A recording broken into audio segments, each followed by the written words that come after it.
وقال تبارك وتعالى أيضا ولا تخزني يوم يبعثون يوم لا ينفع مال ولا بنون إلا من أتى الله بقلب سليم۔ بزرگان محترم،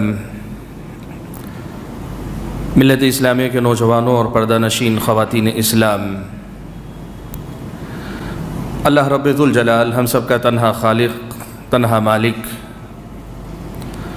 اور اس پوری کائنات کا تنہا معبود برحق، ہر قسم کی تعریف و توصیف، ہر طرح کی حمد و ثنا، اور میری اور آپ سبھی حضرات اور خواتین کی ہر چھوٹی بڑی عبادت کا اکیلا مستحق رب ہے، معبود برحق ہے، جس نے ہم اور آپ کو اس دنیا میں اپنی بندگی کے لیے پیدا فرمایا، اس کی اپنی بندگی کو ہماری اپنی زندگی کا مقصد قرار دیا، اور اسی بندگی پر اس دنیا میں ایک بہتر زندگی کا وعدہ فرمایا، اور اسی بندگی کے امتحان میں کامیابی پر آخرت میں کامیابی کی ضمانت عطا فرمائی ہے۔ درود و سلام ہو نبی آخر الزماں پیارے نبی محمد صلی اللہ علیہ وسلم کے ذات گرامی پر، جنہیں اللہ تبارک و تعالی نے اپنا آخری نبی و رسول بنا کر بھیجا، جنہوں نے ہم اور آپ کو دین کی ہر چھوٹی بڑی بات بڑی ہی تڑپ اور بڑی ہی محنت اور کوشش اور پوری دیانت اور امانت داری کے ساتھ سکھائی، پڑھائی، خود عمل کر کے دکھلایا، اور دین کو صرف کتاب میں نہیں اپنی زندگی میں عملی طور پر پیش فرمایا، تاکہ ہم اور آپ جہاں کتاب پڑھ کر عمل کی ترغیب پاتے ہوں، وہیں پیارے نبی صلی اللہ علیہ وسلم کی شخصیت، آپ کی سیرت اور آپ کی زندگی کے معمولات کو دیکھ کر اپنی زندگی میں کتاب و سنت کی تعلیمات پر صحیح طریقے سے عمل پیرا ہو سکیں۔ حاضرین جمعہ، خطبہ مسنونہ کے بعد میں نے آپ حضرات اور خواتین کے سامنے جو آیتیں پڑھی ہیں، یہ حضرت ابراہیم علیہ السلام کی دعاؤں میں سے ایک دعا کا حصہ ہے۔ اللہ تبارک و تعالیٰ نے حضرت ابراہیم علیہ السلام کی دعا کے یہ الفاظ نقل فرمائے کہ آپ نے دعا فرمائی وَلَا تُخْزِنِي يَوْمَ يُبْعَثُونَ، جس دن یہ سب دوبارہ زندہ کیے جائیں گے، اٹھائے جائیں گے، یعنی قیامت کے دن مجھے شرمندہ نہ کر۔ یوم لا ينفع مال ولا بنون، وہ دن جس دن نہ مال کام آئے گا نہ بیٹے اولاد کام آئے گی، الا من اتى اللہ بقلب سلیم، سوائے اس کے کہ ایک آدمی قلب سلیم، ایک پاک و صاف دل لے کر آئے۔ اس دعا میں حضرت ابراہیم علیہ السلام نے جہاں دعا فرمائی ہے، وہی اس حقیقت کو واضح فرمایا ہے کہ اللہ تبارک و تعالیٰ کے پاس آخرت میں نجات کیسے آدمی کو ملتی ہے۔ اس دعا میں جو الفاظ ہیں اس میں حضرت ابراہیم علیہ السلام نے ہم اور آپ کو بتایا، اور اللہ تعالیٰ نے حضرت ابراہیم کی اس بات کو نقل کر کے اللہ نے حقیقت میں ہمیں بتایا کہ قلب سلیم، پاک و صاف دل، یہ میری اور آپ کی ضرورت ہے اگر میں اور آپ کامیاب ہونا چاہتے ہیں۔ ہمارا دل پاک ہونا چاہیے، ایک پاک دل، ایک صاف دل ہر مسلمان کی ضرورت۔ جو مسلمان اپنے دل کو پاک نہ کر سکے یا پاک نہ رکھ سکے، وہ مسلمان اللہ تبارک و تعالیٰ کے پاس کامیابی کے سلسلے میں زیادہ امید نہ رکھے۔ ہمیں اپنے دل کا خیال رکھنا پڑے گا، اور ہمارے اور آپ کے دل کو ہمیں قلب سلیم بنانا پڑے گا، پاک اور صاف دل مجھ کو اور آپ کو بنانا پڑے گا۔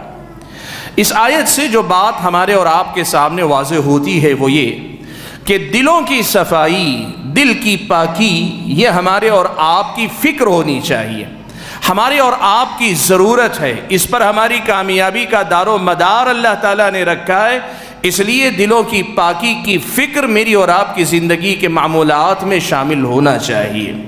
سوال یہ ہے کہ یہاں اللہ تبارک و تعالیٰ نے قلب سلیم ایک صحیح سالم دل، ایک پاک و صاف دل کا جو تذکرہ فرمایا ہے، یہ صاف دل کس چیز سے صاف ہونا چاہیے؟ یہاں جو پاک و صاف دل کی بات آئی تو کیسی پاکی اس دل کو حاصل ہونی چاہیے؟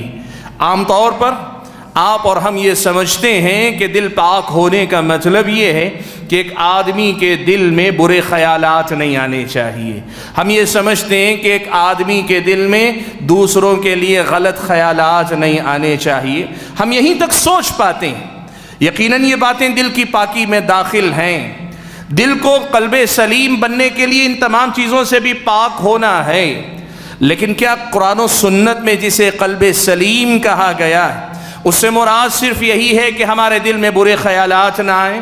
کیا اس کا مطلب یہ ہے کہ ہمارے اور آپ کے دل میں کسی کے لیے غلط خیالات، غلط جذبات نہ ہوں؟ نہیں۔ آپ اگر قرآن مجید کی اس آیت کی تفسیر پڑھیں گے آپ کو پتہ چلے گا کہ دل کی پاکی کے اصل میں کئی درجات ہیں، دل کی پاکی کے کئی مقامات ہیں۔ دل کی پاکی کئی چیزوں سے مجھ کو اور آپ کو کرنی، اور جب تک یہ پاکی حاصل نہیں ہوگی ہماری اور آپ کی زندگی میں، ہمیں آخرت میں کامیابی کی اور دنیا میں بہتر زندگی کی بہت زیادہ امید نہیں رکھنی چاہیے۔ سوال یہ ہے کہ دل کن چیزوں سے پاک ہونا چاہیے؟ سب سے پہلی بات امام بغوی رحمۃ اللہ علیہ نے تفسیر کرتے ہوئے لکھا کہ اکثر مفسرین نے اس آیت کی تفسیر میں یہی لکھا ہے کہ آدمی کا دل شرک اور شک سے پاک ہونا چاہیے۔ سب سے پہلی پاکی، سب سے بڑی پاکی، سب سے اہم پاکی اور بنیادی پاکی یہ ہے کہ آدمی کا دل شرک اور شک سے پاک رہے۔ شرک سے پاک ہونے کا مطلب یہ کہ آدمی کے دل میں توحید خالص رہے، اللہ تبارک و تعالیٰ کی توحید رہے۔ اور حضرت ابراہیم علیہ السلام تو توحید کے امام تھے، یہ ان کی اپنی دعا کا حصہ ہے۔ تو یہ بات بہت واضح طور پہ سمجھ میں آتی ہے کہ دل کی اصل سلامتی یہ ہے کہ یہ دل اللہ کا رہے، کسی اور کا نہ رہے۔ اس دل میں غیر اللہ کی محبت نہ رہے، اس دل میں غیر اللہ کے لیے کوئی وہ درجہ نہ آنے پائے جو درجہ اللہ تبارک و تعالیٰ کا حق ہے، وہ مقام جو اللہ تبارک و تعالیٰ کا ہے وہ اللہ ہی کو ملنا چاہیے، غیر اللہ اس کا کوئی بھی حصہ نہ پانے پائے۔ دل کو شرک سے پاک رکھیں اور دل کو شک سے پاک رکھیں۔ شک کیا ہے؟ ایمان کی جتنی باتیں ہیں، جن جن باتوں پہ ایمان لانا ہے ان باتوں پہ آدمی کا ایسا کامل یقین، ایسا مکمل یقین رہے کہ ذرا برابر اس میں شک اور شبے کی گنجائش نہ رہے، ذرا برابر اس میں آدمی کو تردد نہ ہو، آدمی کو شک اور شبہ نہ ہو۔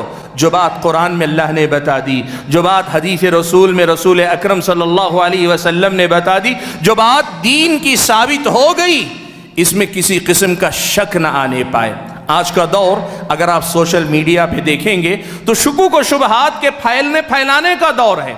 کتنے ایسے لوگ ہیں جو اپنے چینل، اپنے مقام سے صرف شکوک پیدا کرتے ہیں۔ ایک مسلمان جب ان باتوں کو سنتا ہے اسے خود اپنے دین کی باتوں پہ شک پیدا محسوس ہوتا ہے، وہ اپنے دین کی باتوں پہ شک کرنے لگتا ہے، حالانکہ دین کی باتوں کے برحق ہونے کے لیے قرآن جیسی مستند کتاب دلیل ہے، حدیث رسول جیسے مستند حوالے بنیاد ہیں۔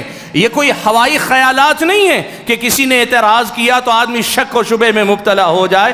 اتنی مضبوط بنیادوں پہ ایمان کی باتیں ہیں کہ کسی آدمی کو شک کی کوئی گنجائش باقی نہیں رہ جاتی۔ لیکن دنیا میں آج شکوک پھیلانا بھی ایک باب ہے، ایک میدان ہے جہاں سے دنیا والے اسلام مسلمانوں کے سلسلے میں اپنی اپنی کوششیں جاری رکھے ہوئے ہیں۔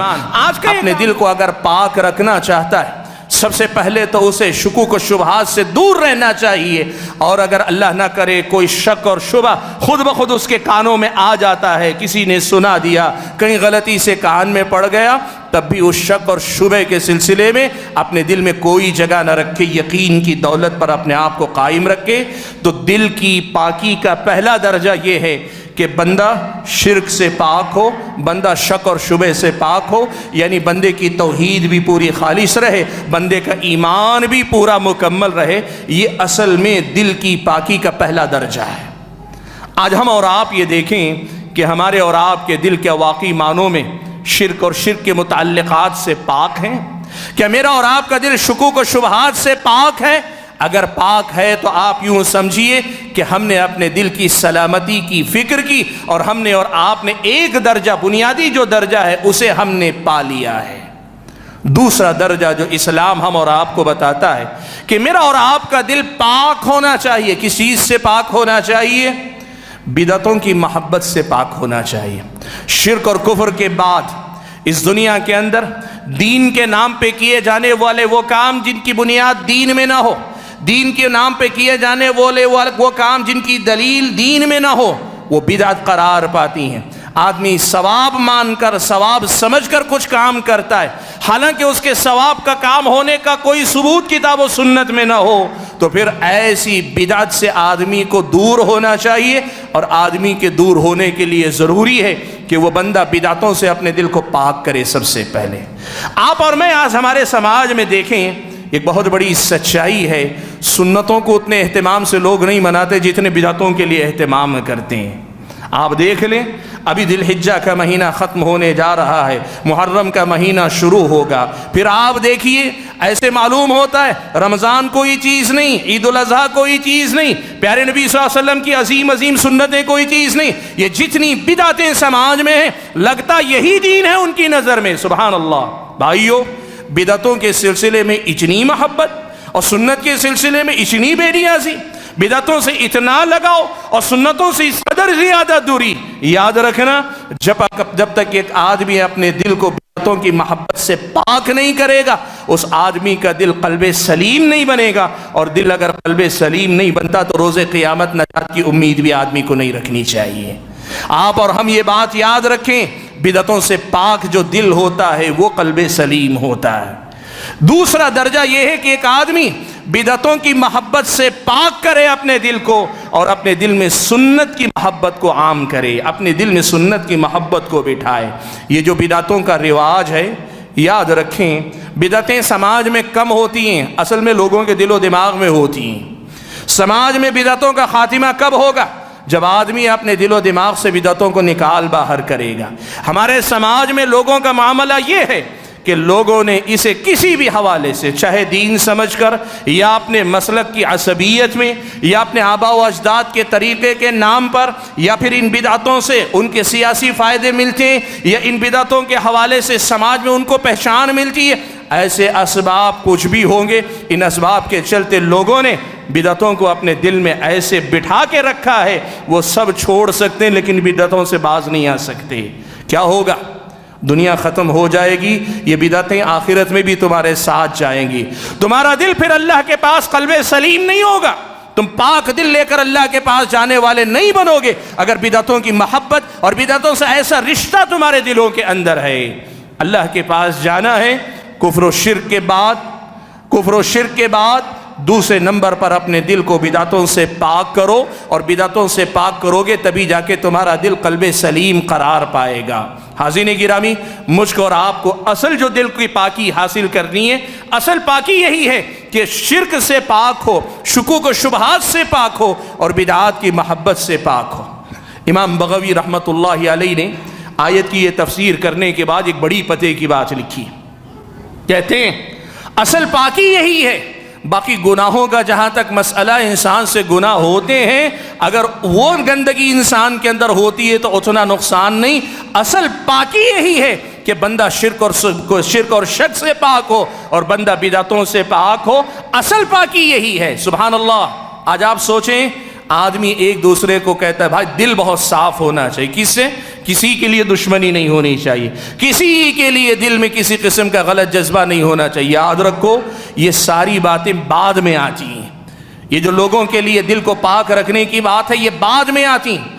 اصل پاکی یہ ہے کہ شرک سے پاک کریں، شکوک و شبہات سے اپنے دل کو پاک کریں، اور اس سے آگے بڑھ کر اپنی بدعتوں کے ماحول میں بدعتوں کی محبت سے اپنے دل کو پاک کریں، یہ بہت زیادہ ضروری ہے۔ اور جب بندہ یہ دونوں پاکیوں حاصل کر لیتا ہے، پھر مسئلہ آتا ہے تیسرے نمبر پر کہ آدمی کو اپنے دل کو گناہوں کی محبت سے پاک رکھنا چاہیے۔ گناہوں کی چاہت، گناہوں کی محبت آدمی کے دل میں نہ آئے، آدمی کو اپنے دل کو گناہوں کی محبت سے پاک رکھنا چاہیے۔ آپ اگر سورہ حجرات پڑھ کر دیکھیں گے، آپ کو پتہ چلے گا اللہ تعالیٰ نے ایک بہت بڑی حقیقت بیان فرمائی۔ اللہ نے فرمایا حبب الیکم الایمان وزینہ فی قلوبکم وکرہ الیکم الکفر والفسوق والعصیان۔ اللہ تعالیٰ نے تمہارے نزدیک ایمان کو محبوب قرار دیا، حبب الیکم الایمان وزینہ فی قلوبکم، اللہ تعالیٰ نے دل میں تمہارے دلوں میں ایمان کو مزین کر کے خوبصورت بنا کے بٹھایا ہے۔ وَكَرَّهَ إِلَيْكُمُ الْكُفْرَ وَالْفُسُوقَ وَالْعِصْيَانَ، اللہ تعالیٰ نے کفر کو، فسق و فجور کو، اللہ کے سامنے نافرمانی کو، ان باتوں کو اللہ نے تمہارے نزدیک ناپسندیدہ بنایا۔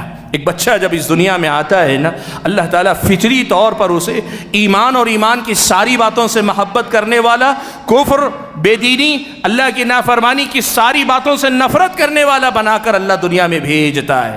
لیکن اس دنیا میں آنے کے بعد کبھی ناقص تربیت کی وجہ سے، کبھی اپنے ماحول کے غلط اثرات کی وجہ سے، کبھی غلط صحبت کی وجہ سے، کبھی غلط محلے اور بستی اور گلی میں رچنے بسنے کی وجہ سے آدمی کے دل کے اندر کی یہ کیفیت بدل جاتی ہے۔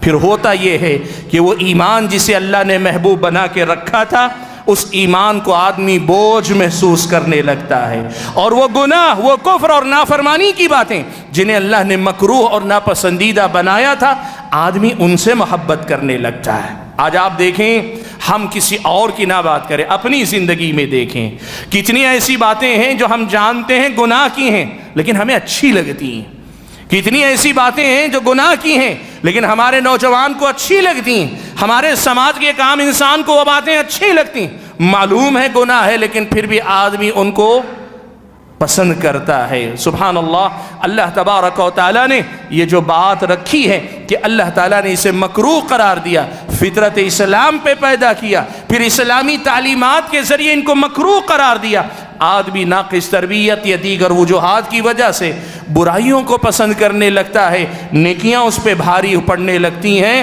اگر یہ کیفیت ہے تو پھر اپنے دل کی خبر لیجئے، اپنے دل کی خبر لیجئے۔ شرک اور کفر کے بعد، بدعتوں کے بعد تیسرے نمبر کی صفائی یہ ہے کہ گناہوں کی محبت پھر سے گناہوں سے نفرت میں بدلنی چاہیے، گناہ کو ہمیں ناپسند کرنا چاہیے۔ اس کے لیے نفس سے لڑنا پڑے گا، اس کے لیے اپنے نفس پہ جبر کرنا پڑے گا، اس کے لیے اپنے نفس پر قابو پانا پڑے گا، لیکن محنت کرنی پڑے گی اپنے آپ کو۔ جب محنت کر کے اپنے دل کو پاک کریں گے تو پھر یہ گناہوں کی نفرت پھر سے واپس لوٹ کر آئے گی، نیکی کی محبت واپس لوٹ کر آئے گی، ایمان کی محبت واپس لوٹ کر آئے گی۔ یہی اصل میں دل کی پاکی کا تیسرا درجہ ہے کہ گناہوں سے نفرت اور گناہوں کے ساتھ نیکی کی محبت دل کے اندر واپس آنی چاہیے۔ یہ ہمارے اور آپ کے دل میں ہونا چاہیے کہ گناہ ناپسندیدہ تھا، ناپسندیدہ ہی رہے گا، ایمان اور ایمان کی باتیں پسندیدہ تھی، پسندیدہ رہیں گی۔ یہ ہم اور آپ کو اس کی فکر کرنی چاہیے۔ حاضرین گرامی، یہ دلوں کی صفائی یا دلوں کی پاکی کا تیسرا درجہ ہے۔ چوتھا درجہ بھی اسلام نے ہم اور آپ کو بتایا۔ یہ چوتھا درجہ کیا ہے؟ ہمارا اور آپ کا دل اس دنیا کے ہر مسلمان کے لیے، اس دنیا میں جینے والوں کے لیے بالکل پاک اور صاف ہونا چاہیے۔ اس میں حسد نہیں ہونا چاہیے، کسی سے کوئی جلن نہ رکھیں، اس میں کسی آدمی کی دشمنی نہ پالیں، کسی سے نفرت کو اپنے دل میں جگہ نہ دیں، کسی بھی انسان کے لیے زیادہ دیر تک اپنی ناراضگی اپنے دل کے اندر باقی نہ رکھیں، اپنے دل کو پاک رکھیں۔ مسند احمد میں ایک واقعہ امام احمد بن حنبل رحمۃ اللہ علیہ نے روایت کیا، حضرت انس بن مالک رضی اللہ تعالیٰ عنہ راوی ہیں، کہتے ہیں کہ ہم ایک مرتبہ اللہ کے نبی کی مجلس میں بیٹھے ہوئے تھے، اللہ کے نبی نے فرمایا کہ ابھی تمہارے پاس ایک جنتی آئے گا۔ صحابی کہتے ہیں حضرت انس بن مالک، دیکھا ہم نے تھوڑی ہی دیر گزری تھی کہ ایک انصاری نوجوان آیا، مسجد میں آنے کے بعد وضو کی اور وضو کرنے کے بعد آ کر اس نے نماز پڑھی، 2 رکعت نماز، اور پھر آ کر اللہ کے نبی صلی اللہ علیہ وسلم کو سلام کیا، ملاقات کی اور چلا گیا۔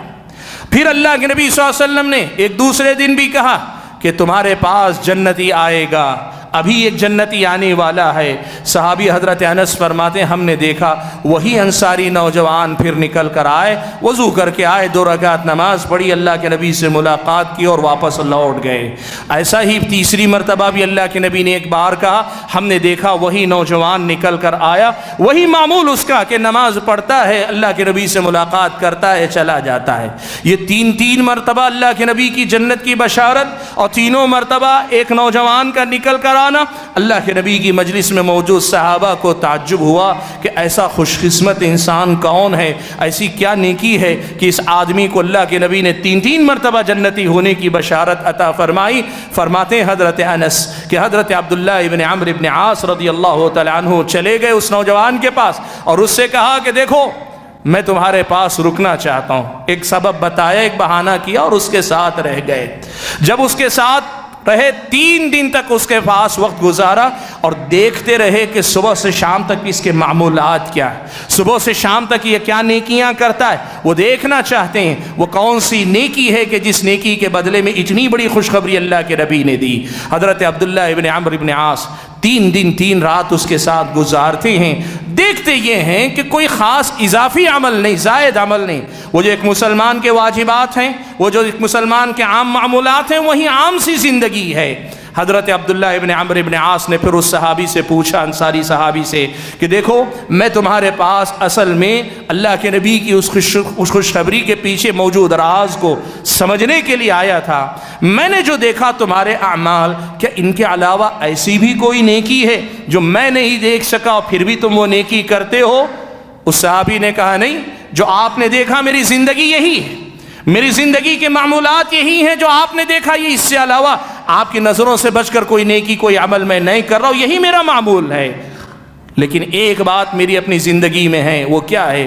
روزانہ شام میں جب سوتا ہوں تو میرے دل میں کسی مسلمان کے لیے کوئی حسد یا کوئی دشمنی باقی نہیں رہتی ہے، کسی مسلمان کے لیے کسی قسم کا حسد یا کسی قسم کی دشمنی باقی نہیں رہتی ہے۔ حضرت عبداللہ ابن عمرو ابن عاص نے کہا اللہ کے بندے، یہی وہ نیکی، یہی وہ خوبی ہے کہ جس کے بدلے میں تم کو اللہ کے نبی نے یہ خوشخبری دی ہے، یا یہی وہ نیکی ہے جس کی استطاعت تم نے رکھی اور ہم نہیں کر پاتے ہیں۔ سبحان اللہ۔ میرے بھائیوں، کتنا بڑا کام ہے۔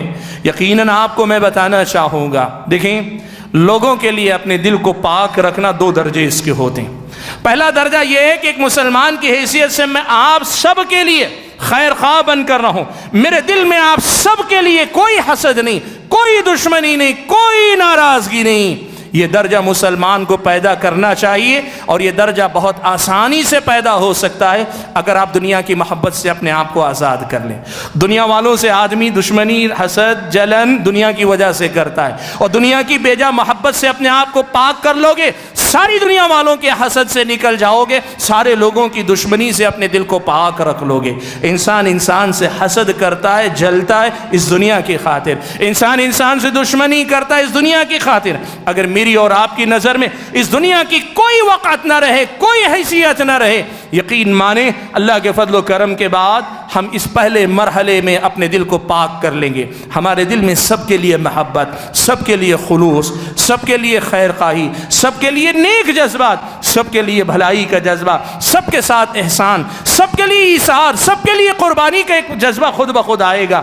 شرط یہ ہے کہ دنیا سے اپنے آپ کو آزاد کرو، اور دنیا کی محبت سے اور دنیا کی جتنی باتیں، دنیا کی جتنی چیزیں، ان کو نظر انداز کرو۔ اس دنیا کی کوئی چیز اتنی اہم نہیں کہ میں اپنے دل کو اس کو کے اندر، اپنے دل میں اس کو بٹھائے رکھ کر اپنے دل کو برباد کروں۔ ایک بات، لیکن میرے بھائیوں، دل کو پاک کرنے کا دوسرا درجہ یہ زیادہ اہم ہے۔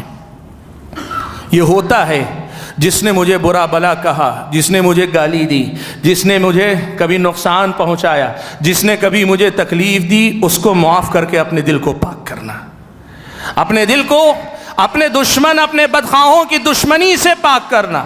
وہ غلط ہے، وہ دشمن ہے، اپنی جگہ ہے، لیکن پھر بھی میں اس کے شر سے تو بچوں گا، لیکن اس کی دشمنی اپنے دل میں پاک کر کے اپنے دل کو بیمار نہیں کروں گا۔ آپ یقین رکھیں، دشمنی آپ جب دل میں پالتے ہیں نا، دشمن سے پہلے آپ اپنا نقصان کرتے ہیں۔ یہ دشمنی کا احساس آپ کے اپنے دل میں آگ بن کر جلتا رہے گا، آپ کو سب سے زیادہ نقصان پہنچائے گا۔ اس لیے اسلام کہتا ہے معاف کرو، اسلام سکھاتا ہے معاف کرو، لوگوں کو نظر انداز کرو، سامنے والا برا ہے اس کے شر سے بچو، ضرور اس کے شر سے بچنے کی کوشش کرو، اس کو دل اپنے احسان سے جیتنے کی کوشش کرو، لیکن کوئی اتنا برا ہے کہ ہماری بھلائی بھی اس کا دل نہیں جیت سکتی، کوئی بات نہیں، کم سے کم اپنے دل کو اس کی وجہ سے بیمار نہ کرو، اپنے دل کو پاک رکھو۔ دیکھو حضرت ابو بکر صدیق رضی اللہ تعالیٰ عنہ کی بیٹی حضرت عائشہ ام المؤمنین رضی اللہ تعالیٰ عنہ، پیارے نبی صلی اللہ علیہ وسلم کی پاکیزہ بیوی طاہرہ مطہرہ حضرت عائشہ صدیقہ رضی اللہ تعالیٰ عنہ پر منافقوں نے الزام لگا دیا، غلط الزام لگایا، بہت بڑا الزام معاملہ تھا۔ اس موقع پہ منافقین نے تو خوب اس بات کو پھیلایا، 3 مسلمان بھولے بھالے اچھے مسلمان، لیکن پروپیگنڈے کی زد میں آ کے انہوں نے بھی وہ باتیں نقل کر دیں، اور ان 3 مسلمانوں میں سے ایک حضرت مصطح ابن اساسہ بھی تھے۔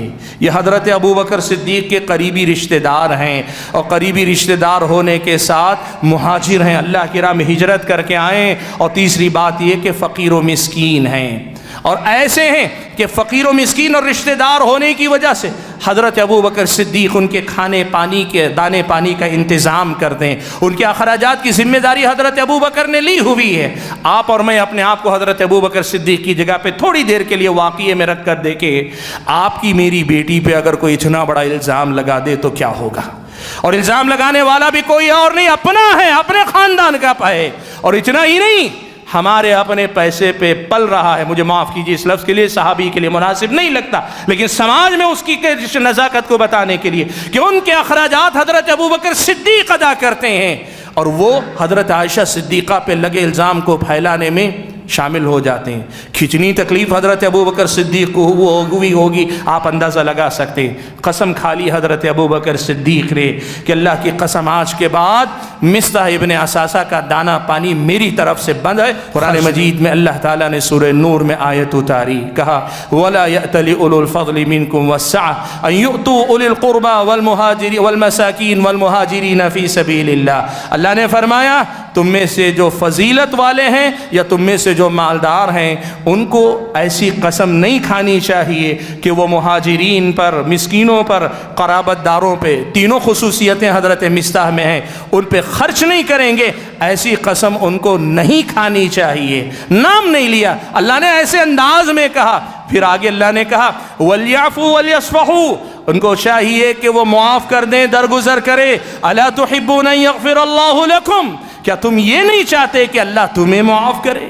سبحان اللہ، اس آیت کے نازل ہونا ہی تھا، حضرت ابو بکر صدیق نے اللہ کے نبی کے سامنے کہہ دیا، اللہ کے نبی میں نے مصطح کو معاف کیا، پھر سے پہلی کی طرح دانا پانی جاری کرتا ہوں۔ میرے بھائیوں، اپنے جو دشمن ہوتے ہیں، جنہوں نے ہمیں نقصان پر پہنچایا ہے نا، ان کی دشمنی سے اپنے دل کو پاک کرنا، یہ ایمان کا کمال، یہ ہے اصل میں پہلوان، یہ ہے اصل میں ایمان والا کہ جس کے اندر اتنی طاقت ہے کہ وہ دشمن سے پہلے اپنے نفس کو زیر کر سکتا ہے، اور جو اپنے آپ سے لڑ سکتا ہے وہ ساری دنیا سے لڑ سکتا ہے۔ سبحان اللہ، آپ دیکھیں حضرت ابو بکر صدیق کی یہ مثال ہمارے اور آپ کے سامنے، اللہ نے یہ بات بیان فرمائی، جس دن ہم اس درجے پہ پہنچ جائیں گے نا، ہم بندوں کو معاف کریں گے، بندوں کا رب مجھ کو اور آپ کو معاف کرے گا۔ بھائیو، یہ چوتھا درجہ ہے جسے ہم اور آپ کو اپنے دل میں پیدا کرنا ہے۔ میں نے آپ کے سامنے کہا کہ اللہ تبارک و تعالیٰ نے اس آیت میں ہمیں اور آپ کو بتایا کہ قلب سلیم لے کر قیامت کے دن آؤ۔ قلب سلیم کیا ہے؟ وہ جو ہر قسم کے نقص اور عیب سے پاک ہے۔ 4 بنیادی باتیں میں نے آج آپ کے سامنے رکھی۔ پہلے نمبر پر شرک اور شک سے پاک ہو آپ کا میرا دل، دوسرے نمبر پر بدعتوں کی محبت سے پاک ہو، تیسرے نمبر پر گناہوں کی محبت سے پاک ہو، اور چوتھے نمبر پر لوگوں کی دشمنی، لوگوں کی حسد اور کسی بھی قسم کے غلط جذبے کے لیے لوگوں کے لیے ہمارے دل میں جگہ نہ ہو۔ ان چاروں قسم کی پاکیاں ہم حاصل کریں گے، ہمارا اور آپ کا دل قلب سلیم ہوگا، اور جب دل قلب سلیم ہوگا، روز قیامت اللہ کے پاس میرے اور آپ کے لیے کامیابی کی ضمانت ہوگی۔ اللہ سے دعا کیجئے کہ اللہ تعالیٰ مجھے اور آپ سبھی حضرات اور خواتین کو قلب سلیم عطا فرمائے، اللہ تعالیٰ ہر قسم کی پاکی عطا فرمائے۔